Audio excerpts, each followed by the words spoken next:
শুভ সকাল বন্ধুরা। সকাল সকাল চলে এসেছি কলা বাগান। না বন্ধুরা, এটা কিন্তু কলা বাগান না, এটা আমার বাড়িতে কিন্তু কলা গাছ আছে।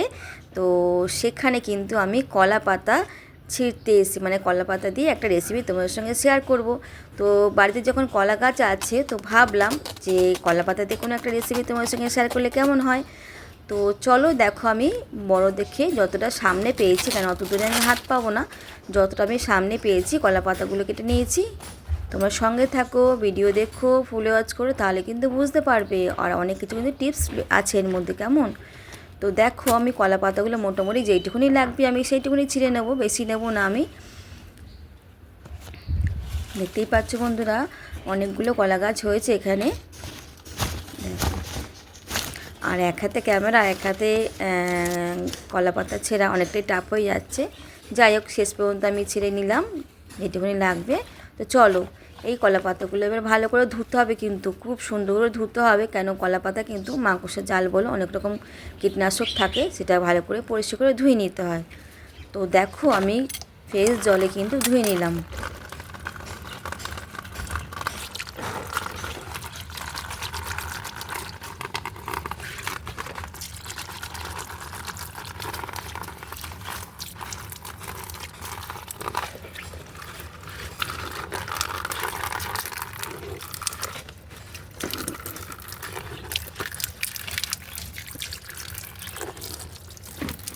তো ফ্রেশ জলে ধুয়ে আমি কলা পাতাগুলো কিন্তু কেটে নেব।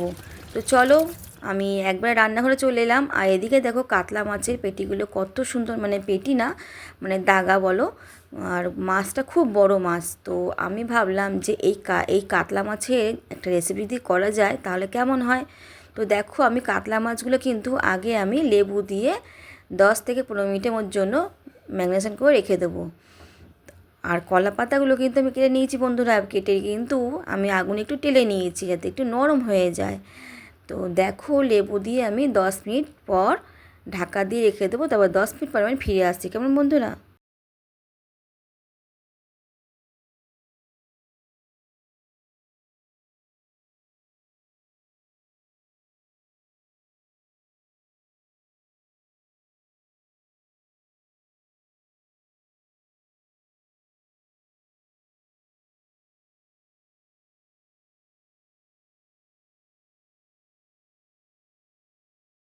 তো দেখো, 10 মিনিট পর ফিরে এসেছি।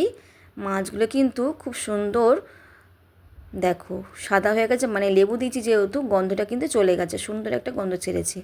এদিকে দেখো, আমি একটা মিক্সি নিয়েছি, 2 থেকে 3 কোয়া রসুন বন্ধুরা, আর নিয়েছি সাদা সর্ষে 2 চামচ, নিয়েছি 2 চামচ কিন্তু পোস্ত,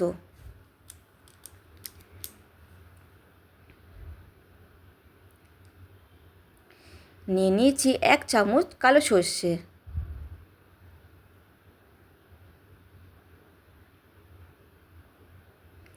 নিয়ে নেবো কয়েকটা কাঁচা লঙ্কা চেরা, যতটা আমার লাগবে ততটাই আমি নেবো, ঠিক আছে বন্ধুরা। আর কাঁচা লঙ্কা কিন্তু খুব ঝাল আমার এই কাঁচা লঙ্কাগুলো, তাই আমি যতটা লাগবে ততটা নেবো, কেন আমি এই কাঁচাটা দেবো ভাপার মধ্যে।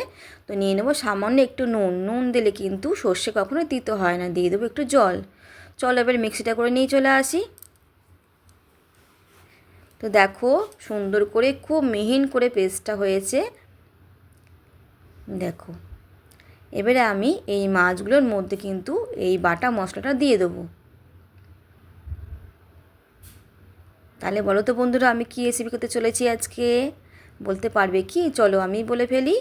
আজকে কিন্তু কাতলা মাছের ভাপা করব। হ্যাঁ বন্ধুরা, কাতলা মাছের কলা পাতা দিয়ে কিন্তু ভাপা করব। তো তোমরা দেখতে থাকো। দেখো, কাঁচা তেল দিয়েছি মাত্র 1 চামচ, বেশি কিন্তু লাগবে না, সামান্য একটু তেল দিয়ে কিন্তু ভাপা হয়ে যাবে। আর এখানে কিন্তু আসল টিপস, খুব সুন্দর কিন্তু মাখিয়ে নিতে হবে। তো দেখো বন্ধুরা, ভালো করে একটু মাখিয়ে, সুন্দর করে মাখিয়ে নিতে হবে, যাতে সর্ষেটা পুরো মাছের মধ্যে ভালো করে, আর তেলটা কিন্তু ভালো মতো ম্যারিনেশন হয়ে যায়। দেখো, আমি এর মধ্যে দিয়ে দিয়েছি কিন্তু নুন, নুন কিন্তু খুব সামান্য দিয়েছি, আমি কিন্তু হলুদ দেবো না বন্ধুরা, হলুদ ছাড়া কিন্তু রেসিপিটা হবে। আর এত সুন্দর ঝাঁঝ বেরিয়েছে এই শস্য পোস্ত মিলে, মানে কি বলবো। তো দেখো, তোমরা কিন্তু কেউ স্কিপ করো না, ঠিক আছে বন্ধুরা।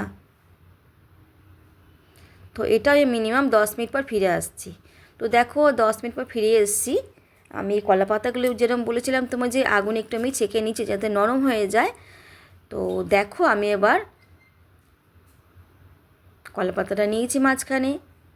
আমি আগে একটু সর্ষে মাখিয়ে নেবো কলা পাতার মধ্যে। খুব সুন্দর একটা রেসিপি শেয়ার করছি বন্ধুরা। একটু কাঁচা তেল দিয়ে দেবো নিচে, তোমরা চাইলে নাও দিতে পারো। দিয়ে দেবো 2-1টা কাঁচা লঙ্কা। দেখো এবারে চারিদিকটা ভালো করে মুড়ে নেব।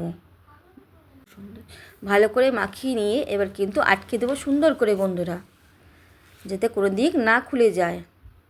আর অবশ্যই এটা কিন্তু ভাপা হবে, এটা কিন্তু ভাজা হবে না, ঠিক আছে বন্ধুরা? বারবার বলছি ভাপা হবে, এটা কিন্তু ভাজা হবে না। ভাজা হলে আবার একটু তেলও লাগে, তো ওটা খুলে দেওয়ার চান্স থাকে, কিন্তু ভাপা হলে কিন্তু কোনো কিছু খুলবে না। আর ইজি কিন্তু রেসিপিটা হয়ে যায় একদমই কম সময়ের মধ্যে। তো দেখো আর একটা আমি কলাপাতা নিয়ে নেবো সুন্দর করে, যেহেতু কলাপাতাটা আমার ছোটো, ঠিক আছে? যদি বড় কলাপাতা হয় তাহলে কিন্তু একটাতে তোমাদের হয়ে যাবে কাজ। তাহলে বাড়িতে কিন্তু যদি কলাপাতা থাকে তাহলে দেরি করো না, রেসিপিটা ঝটপট তৈরি করে ফেলে বন্ধুরা।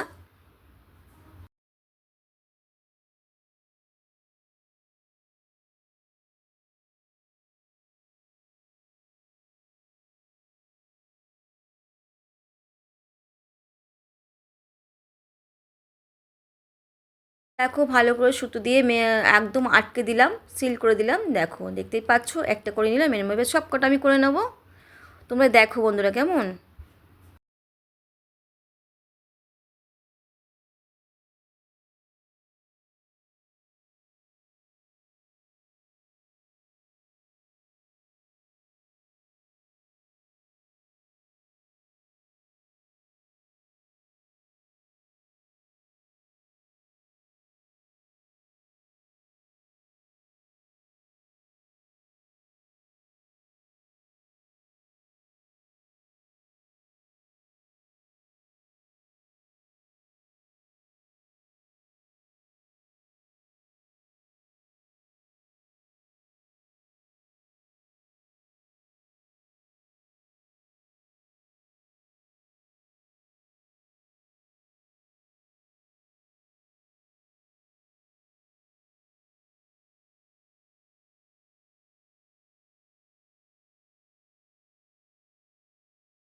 তো দেখো সবগুলো আমার হয়ে গেছে।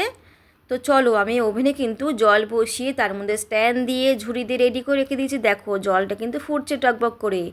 আমি এবার এই ঝুড়ির মধ্যে কিন্তু আমি এই পাতুরিগুলো দিয়ে দেবো। দেখো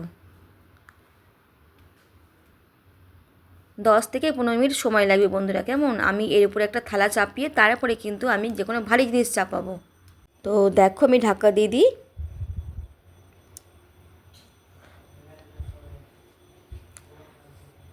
তো দেখো 10 থেকে 15 মিনিট পর আমি ফিরে আসছি বন্ধুরা, তোমরা সঙ্গে থাকো। তো দেখো 10 থেকে 15 মিনিট পর ফিরে এসে দেখো কতটা সুন্দর হয়েছে, কালারটা পুরো চেঞ্জ হয়ে গেছে। দেখতে পাচ্ছ বন্ধুরা, আমি স্ট্যান্ডটা সরিয়ে থালায় দিয়েছিলাম আবার পরে। দেখো তো রেডি হয়ে গেল আজকে কাতলা মাছের পাতুরি। কেমন লাগলো বন্ধুরা বলো? আমি কিন্তু গরম ভাত রেডি করে দিয়েছি, আগে থেকে রেডি করে রেখে দিয়েছি, তাই জন্য বন্ধুরা তোমরা দেখতেই পাচ্ছ এখানে কত সুন্দর গ্রেভিটা হয়েছে। আর কলা পাতাটা কিন্তু একদম নরম হয়ে গেছে দেখো। আর এই খাওয়ার সময় কিন্তু কলা পাতাটা মেখে ভাতের সঙ্গে মানে কলা পাতাটা খাবে না, তবে মেখে নিতে হবে, যে গ্রেভিটা পড়ে আছে এতে কিন্তু আলাদা রকম একটা টেস্ট পাবে বন্ধুরা। তো দেখো বন্ধুরা আমি মাছটা তোমাদের একটু ভেঙে দেখাই কতটা সফট হয়েছে, কতটা নরম হয়েছে, এই দেখো দেখতেই পাচ্ছ। আর আমি ভাত দিয়ে চলো একটু মেখে তোমাদের দেখিয়ে দিই কেমন লাগবে। সত্যি বলছি বন্ধুরা এত সুন্দর গন্ধ বেরিয়েছে আর এত সুন্দর টেস্ট হয়েছে, মানে কোনো তুলনা হবে না। তোমরা অবশ্যই কিন্তু বাড়িতে এরকম একটা ঝটপট রেসিপি তৈরি করে ফেলো। দেখো খুব খুব টেস্ট হয়েছে বন্ধুরা, সত্যি বলছি। তোমরা দেরি করো না কিন্তু বন্ধুরা, কেমন? আর ঝটপট তৈরি হয়ে যাবে, মাত্র 10 থেকে 15 মিনিট সময় লাগবে, তাহলে কিন্তু রেডি হয়ে যাবে।